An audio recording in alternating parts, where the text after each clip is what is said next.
Oh my gosh, go for it! Welcome back to Good Dude, Good Dad podcast. We are here behind the San Juan Capistrano Hidden House Coffee Shop doing a little outdoor podcast today. Oh, yeah. So, Ben, what do you want to talk about? It was hard for our schedules this week. After we did our remodel last week, Jordan got super sick. And now we're playing catch up, and I've just been trying to play catch up. And so we're doing an impromptu one today. It's not even a podcast recording day, but we're trying to decide what to talk about. And there's a lot of topics we want to cover and topics people have asked us to talk about. But this one just happened to me personally. And so, like, what better way than to, we're always talking about like experiences in life. And sometimes when you look at something or people from the stupid Instagrams or something like that, it's like, oh my gosh, everyone has it made. And so what better way to kind of talk about something real than something that's happening? Yeah. And so it's nothing bad, I don't think. We'll see. I'm just kidding. We'll see. So my wife and I have been together for almost 12 years. And outside of that first year of like getting to understand each other and learn how to communicate, and obviously we both had to grow up and work on ourselves. Outside of that, this is the first time. Hi. I need to get in this shed. Oh no. No. Wait. What, are you guys filming something? Yeah. Whoa. Oh no, this is embarrassing. Okay, I'm going back in. Okay, bye. That's what you get when you're recording outside of one of your work spots. I'm not even going to cut it out. I'm just gonna No, you gotta let it go in, because I just got kind of embarrassed. I don't even know why. I get really awkward on camera. Anyways, so it's the first like conversation or topic or something that my wife and I apparently haven't seen eye to eye. So my wife wants a fourth child. I do not. And I have been very quick to just dismiss the conversation every single time, like in a joking manner. I'm very sarcastic and very humorous, and I use sarcasm a lot to kind of just express myself, because I don't know how else to do it sometimes except to just be sarcastic. Yeah. Obviously, if you've known me for any bit of time, you know I'm very sarcastic. I'm hardly ever serious, but sometimes my sarcasm is me not having to be serious, I guess. Right. And so the subject of the fourth kid to me was just like, no, hard no. And she's known it was a hard no. So for me, it's been like dude, you already knew about this. We talked about this. We agreed about this. I only ever wanted two. And I don't want to talk about this because in a negative way, because I know there's people that obviously would kill to be in that position. So I'm not coming at it from that. Like, I am very blessed and very fortunate that we have the ability to have children, and I'm not coming at it from that. So internet warriors don't like try to out me for that. It's more of, I just only ever saw myself as having two kids. Mm-hmm. And I knew Devin wanted 4. And so 3 was kind of like my idea of like, quote unquote, being like, hey, let's meet in the middle. It's a compromise. Yeah. And I thought she knew that. And she said she knew that. Right. And again, the fourth kid topic is something I've just brushed off. I was like, no, I'm a hard no, and I'm not sensitive about it at all. I'm actually very insensitive to her feelings, and I don't think I really realized how much it was like bothering her. Uh-huh. And so I get home Friday, and because she's tried to talk to me about it, and as I'm reading her letter, I'm literally replaying all these moments where you're like, dang, dude, like, you're real. Sometimes you gotta like not be such a sarcastic dude, which is really difficult. So I'm reading this letter my wife wrote me, and that was the whole point of bringing this up, is she wrote me a letter to talk about this subject, because for the first time, it's the only time we've ever disagreed on something this big. Obviously, we disagree on what we want for dinner or what show we think our kids can watch or crap like that, like, silly things. But real life things that is essentially life altering. Yeah. We haven't disagreed on anything to this point. And so it's been different this time, because again, she had to write me this letter because I wasn't hearing her. And I was being very quick to just be like, no, and not considering like how deep this actually went. So she wrote me a full letter describing how she felt, how it has come across with me and my responses, dove into a little bit of like her growing up and upbringing with the lack of her dad. Yeah. And there's so many different things, but if you've met my wife or you know anything about her, she genuinely is like she was born to be a mom. She freaking loves it. She Fantastic. thrives at it. And there's nothing wrong with people that don't feel that same way, but Devin genuinely, like, she loves being a mom, you know, and she's compassionate and she's patient and she's smart. She's all these things, and she just loves being a mom. She loves pouring into these kids that will someday grow up to raise their own families and, you know, for lack of better terms and cheesy and cliche, but be world changers, right? Or shapers. And she's freaking fantastic at it. She's someone that my wife goes to for mom advice. And my wife, I think, is an incredible, like, bar none mom. And the fact that she even sees Devin as that kind of mother, and, like, you know, if she's bouncing something around, she's like, oh, no, I might ask Devin. You know, I'm like, dude, that's which has awesome. been so cool because, dude, she would have never known until we had kids. Right. And and Devin doesn't take that lightly, because she does get, you know, advice asked from her, but then she also is in a place where she's seeking and needing, and, you know, it's just the cycle of finding a mentor, being a mentor. And all that to say is, like, this letter made me realize, I'm like sitting at my house by myself. First of all, our house is never empty. So I got home before all of them, and I'm like sitting there reading this letter, and I'm like, I felt a couple of things, and her and I actually haven't really even talked about it. I've said little things. And I'll get to that. But when I read it, I was like, oh, dude, like, you have done those things, or you have been so quick to not hear her out in a serious manner. And so I didn't realize, like, what it was doing to her.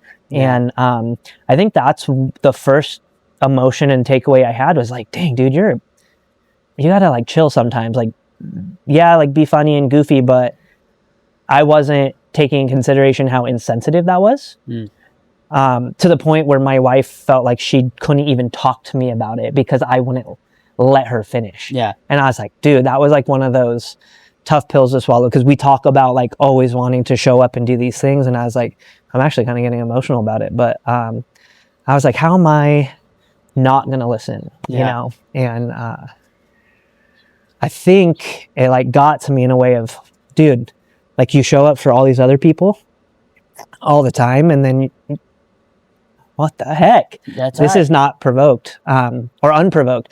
Anyways, give me a second. All right, I'm good.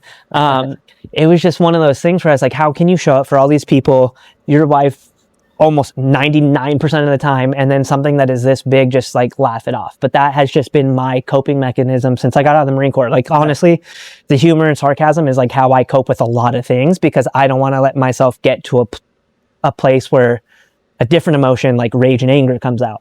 Whether it's healthy or not, I don't really know, but it's what works for me. And so read this letter, and all she asked, she understands where I'm coming from. She wasn't trying to guilt me or any of that. She was just trying to really share with me what this means to her. She genuinely believes and feels that God has put it on her heart. And if you are a person of faith, when you know God put something in your heart and in your mind, then you got to do everything you can to follow it, right? And so that was, like, emotion number 2 that got me. I was like, oh, like, dang, you know, I've never thought about trying to get me now. Well, I never thought about it in that way. I was just like, no, you know, I was joking with you and Caitlin before you told us you were pregnant with the third. I was like, oh, dude, it's crazy, it's rough. Like, I love freaking being a dad, and she knows, and she even wrote that in the letter of, like, she talked about how good of a dad she thinks I am, and that's not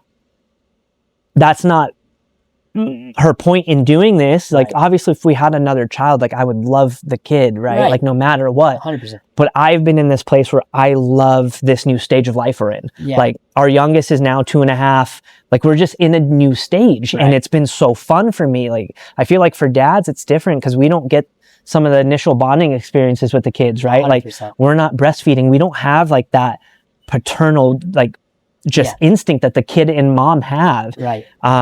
And so for me, it's like, I'm, like, getting to have that now. I get to take my daughter out on these fun dates, and she's, like, a little human. And my middle, you know, he's going to be 4 next week. I'm getting to a place with him where he's, like, talking to me about little things, you know, like, Dad, like, whatever, you know, like, what, how do I use this screwdriver? Like, little things. I'm like, dude, this is so rad. And then the 2.5-year-old, same thing, where he's trying to follow the other 2. And so for me, it's been like, this is so cool. Like, I get to have that time with them now. I get to have time with my wife again. Yeah. I get to have time for myself, if I'm being honest Yeah. and selfish, right? Yeah. Like, I already feel like I can't give enough to the 3 kids and the wife that I have sometimes, Yeah. and still stay on top of all these other things and have time for myself. Mhm. Like, I feel so guilty 1 to 2 nights a week when I leave my house for jujitsu. I do. Yeah. And I carry it every week. And Yeah. it's something that Devin has constantly been like encouraging. Yeah.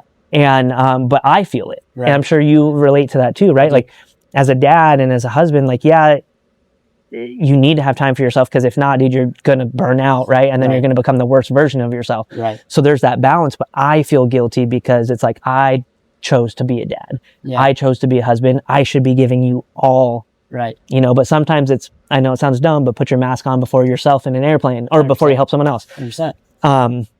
And I'm talking a lot because there was a lot to unpack in this, and we haven't even really spoke about it. Yeah. And I'm reading all these things. It hit me in so many different ways.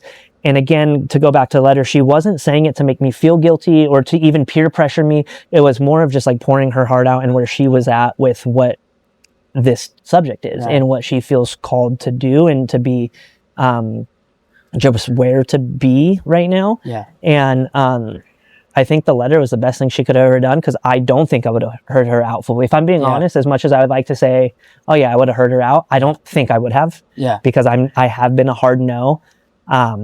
And so going through and reading it, I was like, oh dang. I think the baristas need stuff, but Yeah. what do you guys need Ice cups. right now? Yeah. We're gonna take a brief intermission for 1 second. That was a good brief intermission, That was. because this subject's heavy for me. Anyways, to get back to where we were at, again, like if I didn't read that letter, or she didn't write that letter, I don't know if I would have fully received it.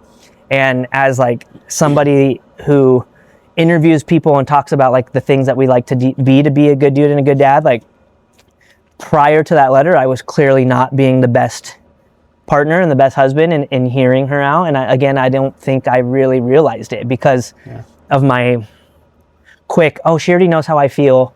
It's not fair for her to not understand my feelings. But again, it was deeper than her just saying like, I want a kid, right? It's not just her saying she wants a kid. She genuinely feels like God has put it in her heart that she has 4 kids. And like, to some people you might not understand this, but it's a big thing, and it was weighing on her. And so I read it, and it hit me in a few points, like I was just getting to, is the lack of awareness that I had for this particular subject, because I was being quick to put my own feelings first. The deep-rooted feeling she has in this through her faith and what she feels God has called her to do and to be, and to live out her motherly life, I guess you could say. Yeah. And then 3, the fact that this again is like the first thing we've ever disagreed on, and I didn't show up prior to this letter the way I should have. And so it's one of those moments where I could have, again, I had a couple options. Yeah. I could have just dismissed it and Yeah. said, you knew how I felt, right? Like, don't put this on me. You already knew. Yeah. But things change. Yeah. People change. Ideas Yeah. change. Your Yeah. feelings change. Your desires change. Your wants change. Your life changes. Yeah. And I was being insensitive to that. She didn't ask to have all these businesses, Right. lawsuits, all these things, right? She didn't ask for any of that, but she adapted and accepted it, and has always met me where I was at, and I wasn't meeting her where she was at. And so all she asked in the letter, again, I don't think I said this, the only thing she asked and wanted was for me to genuinely pray about it. Yeah. First and foremost, as like a man of faith and a man of God. She said, all I want is that you would be willing to pray about it. Pray for me and my feelings throughout this as well. And 3, to just not be so closed off so quickly and harshly as I was. And she even Right. said, I already knew you were a no. I know you're sarcastic. Like if I genuinely tried to bring it up to you, you would hear me. Yeah. But would I? I don't know if I would have when it came to this. I would like to say yes. Yeah. I don't think I probably would have. I would have been like, you knew, you know. Yeah. And so what I did was read it, felt like a POS, got over it, and prayed about it right then and there. Yeah. Standing in my kitchen with all the lights off because it was like, I don't know, like 4:30. Yeah. And I just prayed about it. And I am not trying to toot my own horn, and I'm not bringing up what I did to be like, oh, look at me. Yeah. But it's more of another way to, hopefully this adds some type of like value as in a resource, right? Like I messed up prior to that letter and I owned it. Yeah. And I prayed about it and I put it in my Bible, the letter. I put it directly in my Bible where I read every morning. Oof. And I didn't even tell her I did. I love that. She happened to just see, because both of our Bibles are on our little kitchen thing. Yeah. And so she obviously saw this fat letter stack in my Bible. Yeah. And because I didn't even tell her. Yeah. When she got home, I gave her a hug, a kiss, and said, I'm sorry for not hearing you. Yeah. And then we didn't really talk about it. Yeah. And then she saw that I put the letter in my Bible, and she, I guess, got emotional about it because she was really scared at my response, which bummed me out. But at the same time, I told her, I was like, how would I expect you to act if I wasn't even showing up and hearing you? Yeah. And so what I did say is, I'm bummed that I didn't give you the space to be able to genuinely bring that to me. And then I put it in my Bible, and now when I get up and read my Bible in the mornings, it's where I left off. It's my bookmark. Yeah. And I told her I will genuinely pray about it. And who knows, maybe I will have a shift in my mind, in my wants and my desires. I don't know that. And I was very honest with her. This is the only thing we've really talked about. I told her, I was like, hey, I'm going to pray about it, Yeah. but I don't know what my answer will be. Yeah. And she's like, I don't need you to. I just needed you to actually pray about it, because I haven't, not once. Yeah. I didn't even think, it wasn't even something in my head that I thought I needed to pray Yeah. about. Yeah. And who knows, man? So maybe like if I pray about it and God opens the doors, or if we get pregnant or something like that, then I knew it was kind of not my plan, but his, you know. And she also is praying for Clarity on kind her. of clarity and peace Yeah. and understanding in whatever that decision is, if it is a no. Right. Because she has to be okay with that. Dude, I love so much about this. Like, I love the fact that she found a way to come to you, which just shows wisdom. I mean, everyone knows Devin's like just on a whole other level. And just the clarity and wisdom to know how to navigate that situation is so, it sounds dumb, but so far beyond her years. Oh, yeah. Was incredible. Too, I love your response to it, because it's ownership and not victimhood, because it real easily could have turned to, like you said, you knew, don't even start. It could have been a big fight. Yeah. And just the fact, it shows that you are a good man and a good father and a good husband by the fact that you felt that guilty response, which isn't necessarily always a bad thing to feel, you know, and to be like, oh shoot, I like really messed up. I love it I think this is gonna be super impactful for people, because we talk about being a good dude and good dad, and we always say we're not perfect, and this is like a clear cut sign of like a moment where you're like, dude, I know I messed this up, you know. And the learning that you're gonna get from it and be able to instill in other people, not only through this podcast, but like at church and like your friends. We talked about it yesterday. Dude, I'm sure that's gonna be massive. And dude, I'm glad you're praying about it. Like, honestly. I am. When I told her, I was like, I put it in my Bible and I'm genuinely going to pray about it. And then me going back to sarcasm, I was like, why would I tell you I'm going to do that without doing it? Yeah. And that's why I put it like in my Bible. Yeah. And so, you need more stuff? I'm so sorry. No, every time I steam, water gushes out of the bottom of the espresso machine. I'll come check it. Like a cup. Oh, shoot. I'll come Okay. check it in like a second. Sorry. It's okay. All right. Well, we're gonna wrap it up though. Dude, we didn't get to talk about this. This is like I literally am hearing this for the first time as we're talking about it. So I'm excited to chat with you more about it, like off. Yeah. But it shows like we're not perfect. I mean, even we both work really, really hard on our marriages, and to still have moments like these, it's gonna happen. Oh, yeah, big time. And you take it and you learn from it, and then you find a way to inject, love back into the situation. So, bro, thank you for sharing, being open to share that. No, I'm glad I could. And I think the crazy trippy part about it too is I don't know what the outcome will be. Yeah. Like, neither does she. Yeah. But but at least we're in a space now where it's like genuinely being poured into, prayed for, thought of. I understand that I was obviously clearly needed to work a little bit on my receiving of that. Right. And it takes work. Like Jordan just said, I wouldn't have been able to do this years and years ago. I would have been so quick to be like, you freaking knew, this is on you. Get that crap out of here. Which is so stupid and so selfish. And but I wasn't as mature as I am. You know, when you're freaking 25, like you think you have it all figured out, but you don't. Part of it. And I don't know the outcome. And Devin doesn't even know like how emotional it got me. Yeah. So when she hears this and sees it, she'll be like, wait, my husband got emotional? I might just send this directly to her. Right? Yeah, I mean, you could, dude. I mean, she might want to make that baby tonight, so don't. I'm just kidding. But again, like what Jordan said is like, dude, we're not perfect, nor have we ever claimed, and we're going to say it a million times, but we want to be able to use our stories, our lives, people's stories, people's lives as a universal like playbook, right? Yeah. Like we all learn from each other all the time. And the second we stop wanting to learn or think we don't need to learn or change or grow and adapt, like that's when you become the not so nice version of yourself. And so thanks for listening to me talk. I talked this entire time basically. And before I forget, we have already talked about it yesterday at our church small group.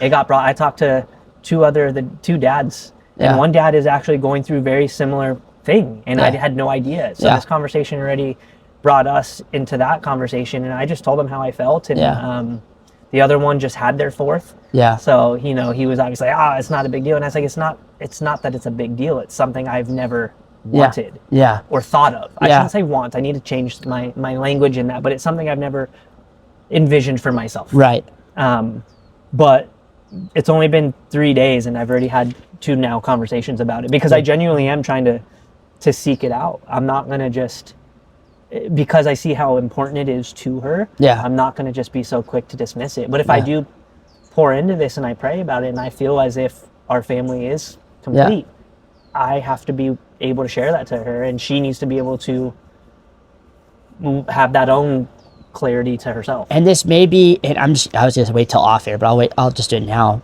This may be something too where it's not necessarily where you're like, yo, I totally feel like I want a 4th kid and this is where we need to be, but more of a, maybe this is where I need to sacrifice to my wife. It could be. In a situation where it's like, I'm putting all these other things, not ahead of my family, but we have all these other things that we put importance on.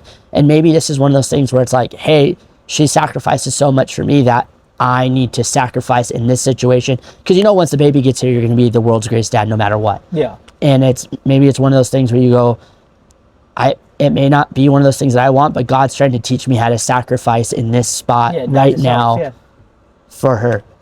Very much so. And I'm not saying that's what it is, but that's what came to my mind right away. So ironically that you just said that is Devin and I are right now, this is not planned, not scripted. This is how there is a God. Yeah. But I am reading the new one of Matt Chandler's books, For Me to Live is I saw it on Devin's and I've read it a lot. For Die to Self? No. It's something like that. Yeah. But I'm literally reading that book right now, which sorry. For you to just say that is another thing where you're just like, wait, what? To live is Christ and to die is gain. Mm. And basically what that means as a believer is like, obviously you're giving up yourself in order to gain something so much greater than we can imagine. Yeah. And that's a similar concept to what you said. But I'm a man. Remember, be a good dude, be a good dad. We'll see you guys next week.